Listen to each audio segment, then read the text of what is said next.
क्या आप ज्यादा देर तक बैठे रहते हैं या लंबे समय तक कुर्सी पर बैठकर काम करते हैं? तो आज का ये एपिसोड आपके लिए है। अगले कुछ मिनटों में हम आपको बताएंगे कि ये आदत या कहें मजबूरी आपको किस मुसीबत में डाल सकती है। आज हम आपकी मुलाकात प्राकृतिक चिकित्सा और एक्यूप्रेशर के भारत के जाने माने ऐसे विशेषज्ञ से भी कराएंगे जिन्होंने इस समस्या से पीड़ित मरीजों को प्राकृतिक और घरेलू चिकित्सा से लाभ पहुंचाया है। वैसे तो लंबे समय तक बैठे रहने या बैठकर काम करने से diabetes, high BP, heart disease, मोटापा और अन्य लाइफ स्टाइल रोगों का रिस्क रहता है। लेकिन आज हम फोकस करेंगे बैक पेन यानी पीठ दर्द, गर्दन तथा कंधों में दर्द पर, क्योंकि पहला आक्रमण यही होते हैं। लंबे समय तक बैठे रहने से ब्लड सर्कुलेशन पर असर पड़ता है, खासकर पैरों में ब्लड फ्लो कम हो जाता है, जिससे नंबनेस और सूजन होने लगता है।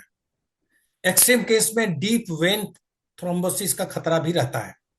अगर ये सब हो जाए या लक्षण दिखने लगे तो हमें क्या करना चाहिए? क्या कोई अस्थायी समाधान है? आइए इस मुद्दे पर बात करते हैं भारत के जाने माने न्यूरोपैथी और acupressure expert doctor Naresh Kumar Sharma से, और जानते हैं कि बैठने के सही पोस्चर क्या होना चाहिए। वेलकम डॉक्टर साहब। नमस्कार किशोर जी। नमस्कार सर। सर, जैसा कि मैंने अभी इंट्रो में कहा, लोगों की मजबूरी है। कुछ तो लोग आदतन बैठे रहते हैं। कुछ लोगों की मजबूरी है कि बैठ के 8 घंटे 10 घंटे काम करना है। ब्रेक नहीं मिल पाता ऑफिसेज में, खास करके जो आजकल यंग लोग हैं जो काम करते हैं मल्टीनेशनल कंपनियों में बैठे रहते हैं। तो सर, किस तरह की तकलीफें उनको होती है? पहले तो हमें ये बताइए कि इसका प्रिवेंशन क्या है, किस तरह की तकलीफ होती है, फिर हम बाद में बात करेंगे इसके उपचार पे। जी, ऐसा है कि मेरा ये मानना है कि सबसे पहले हमको अर्ली मॉर्निंग या दिन में किसी भी समय 40 मिनट्स का टाइम अपने लिए निकालना बहुत जरूरी है। उसके अंदर पैदल वॉक करना, चलना, एक्सरसाइज करना, स्ट्रेचिंग करना, ये सब चीजें बहुत जरूरी हैं। दूसरा, क्योंकि आजकल इस तरीके का टाइम आ गया है कि आजकल वर्क फ्रॉम होम भी होता है, या जो बैंक के स्टाफ हैं या ऐसे फाइनेंशियल जो हैं इंस्टीट्यूशन है, वहां के अंदर लोगों को घंटों घंटों बैठ के काम करना पड़ता है। और मैं काफी जगह इस बारे में, हेल्थ केयर के बारे में हम लोग लेक्चर करके आते हैं, उनको बता के आते हैं। हमें ज्यादा कुछ नहीं करना, हर 1 घंटे में सिर्फ 2 मिनट का ब्रेक करना है। उसमें हमें एक बात का सबसे पहले ध्यान रखना है, जब भी हम अपनी चेयर पे बैठे हुए हैं, हमने अपने पैरों को कुर्सी के अंदर बैंड नहीं करना। अगर हम कुर्सी के अंदर बैंड करते हैं तो हमारी नी और हमारी बैक के ऊपर प्रेशर पड़ता है, क्योंकि घुटने के नीचे हमारी नसें ब्लॉक हो जाती हैं, बंद हो जाती हैं, और वहां से ब्लड सर्कुलेशन जो होता है, बॉडी का फ्लो नॉर्मल नहीं रह पाता। हमेशा पैरों को सामने रख के बैठिए, सबसे जरूरी पॉइंट है। दूसरी बात, हमें पहले मैं बताना चाहूंगा नुकसान क्या हो सकता है। हमें ज्यादा लॉन्ग सिटिंग करने से हमारी बैक पेन हो सकता है, हमें सर्वाइकल हो सकता है। तीसरी बात, जो लोग कंप्यूटर पे काम करते हैं और माउस का ज्यादा इस्तेमाल करते हैं, वो अक्सर माउस को रख के, यहाँ पे जो हथेली होती है हमेशा सरफेस पे रखी रहती है, और ये माउस चलाते रहते हैं। हमारी यहाँ से नसें धीरे धीरे, यहाँ से जगह हार्ड होती है और नसें ब्लॉक होनी शुरू हो जाती है। 1 घंटे बाद किसी भी बहाने से आप अपनी जगह से उठिए, अपने हाथों को ऐसे पकड़िए, सीधा खड़े होकर थोड़ी सी स्ट्रेचिंग कर लीजिए। स्ट्रेचिंग करी और अपने को थोड़ा इधर घुमाइए, थोड़ा इधर घुमाइए। बस, ये दो चीजें ऐसी हैं कि आपको बैक पेन से, यानी कि देखिए दो चीजें हैं, एक केयर है, एक क्योर है। हमें केयर ज्यादा करनी है। क्योर तो जब आप पेशेंट कोई बन जाता है तभी होती है। केयर अगर कर लेंगे तो क्योर की जरूरत ही नहीं पड़ेगी। इसलिए ये सिंपल सी दो चीजें हैं कि सुबह एक्सरसाइज करनी है, ड्यूरिंग सिटिंग आपको आधे घंटे के बाद सिर्फ एक बार गर्दन ऊपर लेनी है, छोड़नी है। 1 घंटा अगर जब आपको हो जाता है तो थोड़ा खड़े होके स्ट्रेचिंग करनी है, अपने आप को थोड़ा सा हिलाना है। इतना सा करिए, आप देखिए आप कितने 8 घंटे काम करते हैं, 12 घंटे भी काम कर सकते हो। मैं खुद कई बार 12 12 14 14 घंटे हम लोग काम करते हैं, कुछ नहीं होता, क्योंकि हम साथ साथ अपने शरीर को मूवमेंट भी देते रहते हैं। सर मैं कहीं पढ़ रहा था आपके बारे में, मैं भी स्टडी कर रहा था, तो मुझे पता चला कि एक सज्जन साउथ दिल्ली के हैं जो लंबे समय तक पीठ दर्द से परेशान थे। उन्होंने काफी दवाइयां खाई, पेन किलर खाया, तरह तरह के उपाय किए। फिर वो आपके पास आए और आपने उनका इलाज किया प्राकृतिक तरीके से, और वो ठीक हो गए। जरा उस केस के बारे में बताइए सर। सर एक्चुअली उनका अपना वजन काफी ज्यादा था। एक्सीडेंटली वो बाई चांस कुर्सी, प्लास्टिक कुर्सी पे बैठे होंगे, वो कुर्सी टूट गई, उनकी स्पाइन जो है फ्रैक्चर हो गई। उनको अकॉर्डिंग टू हिम 8-9 प्लेटें डली, बट उसके बाद वो अबाउट 90% पैरालाइज्ड हो गए। बड़ा ही, समझ सकते हो, no urine feeling, no stool feeling, no movement in body. Just वो सिर्फ हिल सकते, गर्दन से मतलब मुंह से बोल सकते थे, बात कर सकते थे, थोड़े हाथ उनके जरूर चलते थे। बड़ा वो थे, मेरे पास मिले। और मैंने इन्हीं चीजों से, क्योंकि हम लोग किसी भी मेडिसिन के बीच में इंटरफेयर नहीं करते। हाँ, आफ्टर फ्यू डेज जैसे जैसे पेशेंट को आराम आने लगता है, हम पेन किलर कम करवाना शुरू कर देते हैं। क्योंकि आप देखिए, दवाइयां भी, चाहे वो एलोपैथिक हो, आयुर्वेदिक हो, ये भगवान होती है। हम इनको विदाउट प्रॉपर एडवाइस बंद भी नहीं करना चाहिए, छोड़ना भी नहीं चाहिए। तो उनको हमने करीब 1.5 ईयर ट्रीटमेंट दिया। आज वो अपने पैरों पे चलते हैं, घूम सकते हैं। और मैं समझता हूँ उनको लैट्रिन बाथरूम भी आता है, फीलिंग भी होती है, और सब कुछ होता है।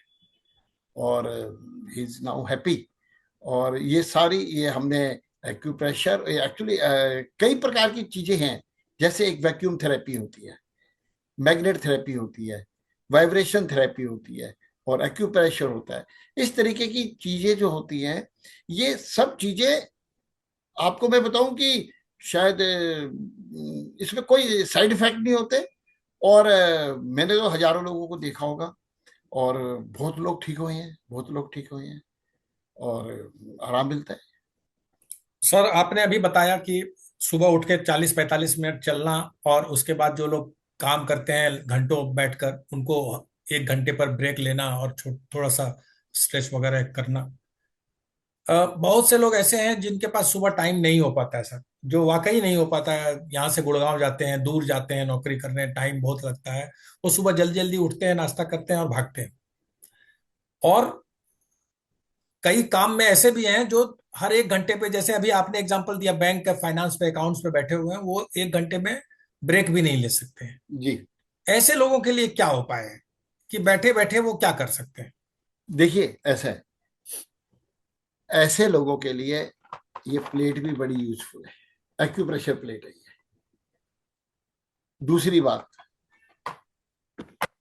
अगर आप कुछ करना चाहते हैं, जीवन में अचीव करना चाहते हैं, आपको अपनी हेल्थ के लिए टाइम निकालना ही पड़ेगा। इसके अंदर कोई और शॉर्टकट नहीं है। आपको घूमना पड़ेगा ही, आपको स्ट्रेचिंग, आपको एक्सरसाइज करनी पड़ेगी ही।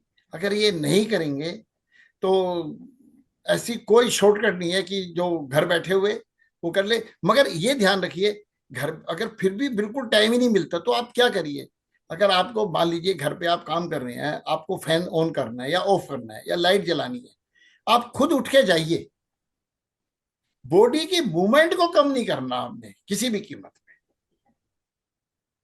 और एक बार अगर हमारे अंदर फैटनेस आनी शुरू हो गई, एक बार आलस बैठ गया, बीमारियां डायरेक्ट आनी शुरू हो जाएंगी, फिर आप कुछ नहीं कर सकते। सर उनके लिए क्या है जो सुबह एक्सरसाइज करते हैं, वॉक भी करते हैं, शाम को भी वॉक करते हैं, लेकिन बाकी दिन फिर वो सोए पड़े रहते हैं?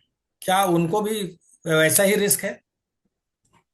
नहीं, अगर आपने अपने लिए 40 मिनट निकाल लिए, तो आपका रिस्क की जो बात है, वो 50 to 70% अपने आप कम हो जाता है, ओके।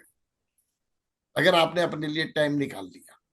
हाँ, उसके बाद आपको क्या करना है, दो चीजों का ध्यान है, खाने पीने का और टेम्परेचर का। टेम्परेचर का मतलब बॉडी टेम्परेचर से नहीं है, एटमॉस्फेयर टेम्परेचर से, कि आपको एसी में बैठे हैं, आपको एकदम से बाहर जाना हुआ, आप सीधा गए, बाहर तेज धूप थी तो सर्द गर्म हो जाएगी, आप बीमार पड़ जाएंगे। आपको अगर ऐसे एसी से बाहर जाना है जहां का टेम्परेचर 22-20 है, तो पहले विदाउट एसी साइड पे आपको 5-10 मिनट बॉडी को न्यूट्रल करना ही है।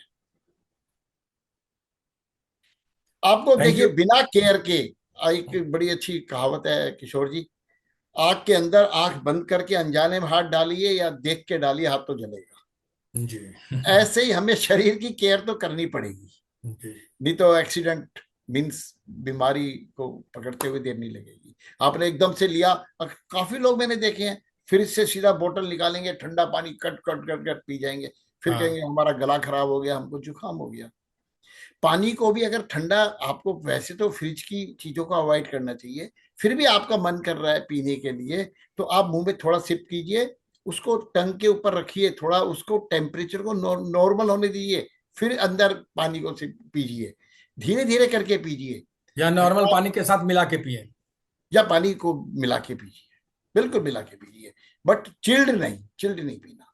और इवन कोई गर्म चीज भी आप पी रहे हैं, कॉफी है, चाय है, उसको भी पहले मुंह में कुछ सेकंड्स के लिए रखिए। प्रकृति ने हमारे अंदर एयर कंडीशन रखा है, हमारे थायराइड वगैरह ये सारे हमारे चीजों के जो बॉडी के है ना गार्ड हैं, ये हम फेस ही, हमारा जीभ हमारी इतना सा कंकड़ को भी पकड़ के बाहर निकाल देती है, जीभ में अंदर नहीं जाने देती। तो आप शरीर को अपना काम करने दीजिए, शरीर के साथ चलेंगे, अपने आप चीजें ठीक रहेंगी।